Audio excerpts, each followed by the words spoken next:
It's a brilliant work of theological art, and it invites us to reflect on the question of how God is involved in the day-to-day joys and hardships of our lives. There are three main characters in the book: Naomi the widow, Ruth the Moabite, and Boaz the Israelite farmer. And their story is told in 4 chapters that are beautifully designed. Let's just dive in and see how this all unfolds. Chapter 1 opens with this line: "In the days when the judges ruled." And it reminds us of the very dark and difficult days from the book of Judges. And here we meet an Israelite family in Bethlehem, struggling to survive through a famine. And so in search of food, they move on to the land of Moab, Israel's ancient enemy. And there the father of the family dies, and the sons marry 2 Moabite women, Ruth and Orpah. And then the sons, they die too. And so they leave only Naomi and these new daughters-in-law. And so Naomi, she has no reason to stay anymore. And so she tells her new daughters-in-law that she's moving back home. And Naomi, she knows that the life of an unmarried foreign widow in Israel is going to be very hard. And so she compels the women to stay behind. Orpah agrees, but Ruth does not. She shows remarkable loyalty to Naomi, and she says, "Wherever you go, I'm going to go. Your people will become my people, and your God will become my God." And so the two of them return to Israel together. And the chapter concludes with Naomi changing her name to Mara, which means bitter in Hebrew, and she laments her tragic fate. Chapter 2 begins with Naomi and Ruth discussing where they're going to find food. And it just so happens to be the beginning of the barley harvest. And so Ruth goes out to look for food, and it just so happens that she ends up picking grain in the field of a man named Boaz, who just so happens to be Naomi's relative. We're told that Boaz is a man of noble character, and he notices Ruth. And so after finding out more about her story, he shows remarkable generosity to her. He makes these special provisions so that the immigrant Ruth can gather grain in his field. And in doing so, Boaz is actually obeying an explicit command of the Torah to show generosity to the immigrant and the poor. Boaz is so impressed by Ruth's loyalty to Naomi. He prays for her, that God will reward her for her boldness. So Ruth comes home that day, and Naomi finds out that she met Boaz, and she is thrilled. She says Boaz is their family redeemer. Now, this family redeemer thing, this was a cultural practice in Israel where if a man in the family died and he left behind a wife or children or land, it was the family redeemer's responsibility to marry that widow, to take up the land and protect that family. So Naomi, she begins to hope that perhaps there might still be a future for her family. Chapter 3 begins with Naomi and Ruth making a plan to get Boaz to notice their situation. So Ruth is going to stop wearing clothes of a grieving widow, and she's going to show signs that she's available to be married. And so Ruth goes to meet Boaz on the farm that night. And as she approaches, Boaz wakes up and he's totally startled.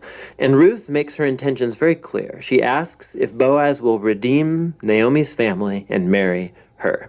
Boaz is once again amazed by Ruth's loyalty to Naomi and her family, and he calls Ruth a woman of noble character. It's the same term used to describe the woman of Proverbs 31. So Boaz tells Ruth to wait until the next day, and he will redeem both Ruth and Naomi legally before the town elders.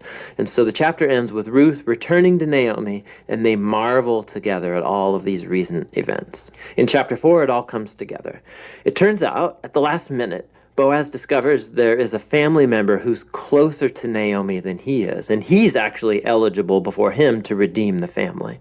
But at the last second, this family member finds out that he's going to have to marry Ruth, the Moabite, and so he declines. But Boaz, remember, he knows Ruth's true character, and so he acquires the family property of Naomi, and he marries Ruth. And so just at the beginning, how Ruth was loyal to Naomi's family, so now Boaz is loyal to Naomi's family as well. The story concludes with a reversal of all of the tragedies from chapter 1. So the death of the husband and the sons is reversed as Ruth is married again and gives birth to a new son, granting joy to Naomi. And this symmetry between the opening and the closing, it's even more remarkable. So remember, the opening tragedy was followed by a great act of loyalty on the part of Ruth.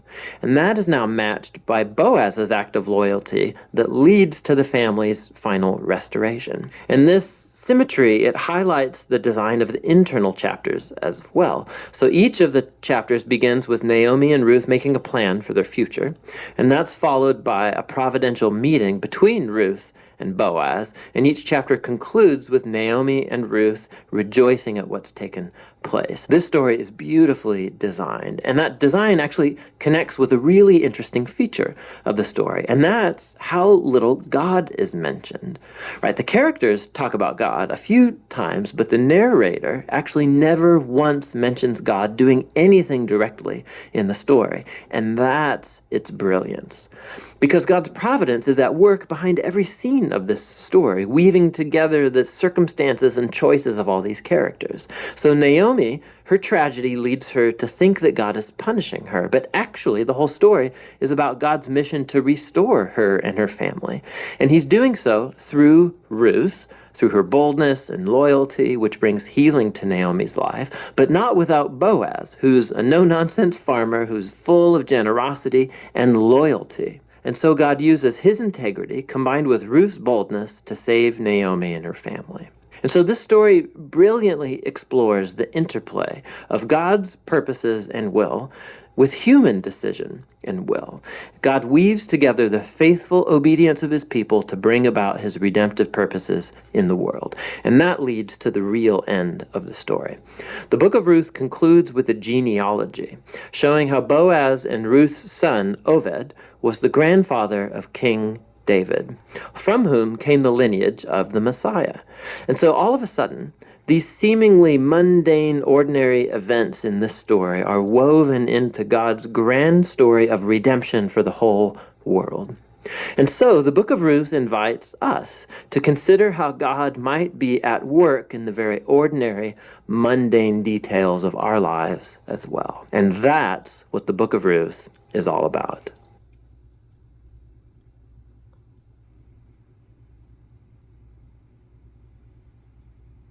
All right. Now, tomorrow we'll look at the book of 1 Samuel.